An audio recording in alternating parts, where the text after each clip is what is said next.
Hello guys, welcome to Arduino tutorials. Next video we have here lesson 10 talking about controlling buzzer by using a photoresistor. Dito sa video natin kailangan natin ng mga Arduino. One is the Arduino board, Arduino cable, breadboard, buzzer, jumper bars, photoresistor, and 10k ohms resistor. So sa pag-install ng ating Arduino components, i-follow lang natin yung given wiring diagram dyan.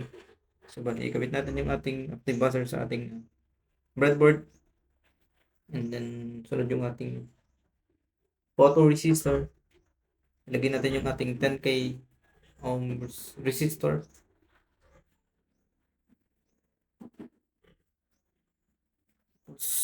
Using our jumper wires,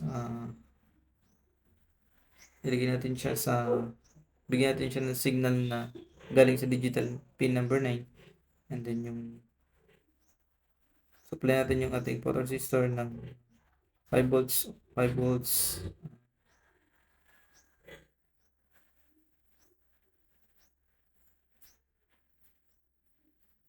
Then connect natin siya sa analog pin number 4. And then lagyan din natin siya ng common ground. So bali after ma-install and naayos yung ating Arduino components, so bali i-upload natin yung ating nagawang codes. And hopefully gumana yung ating active buzzer using photoresistor. So bali yun naman, gumagana naman yung ating codes. And then upon testing, kapag tinapatan natin siya ng another ilaw is humihina yung ating buzzer. So nakadepende sa lightning intensity na natatanggap ng photoresistor yung ating tunog ng ating buzzer. Pag nilalayo natin is bibili siya kasi may another ilaw.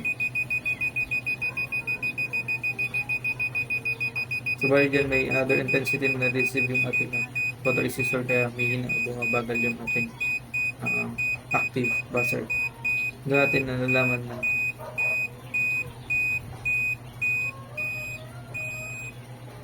bumababa o tumataas yung lightning intensity na tanggap ng ating photoresistor. So dyan steady siya, ibig sabihin steady intensity na yung na-receive ng ating photoresistor. Then tinanggal natin is pabalik siya sa ganun. So bale yun lang guys.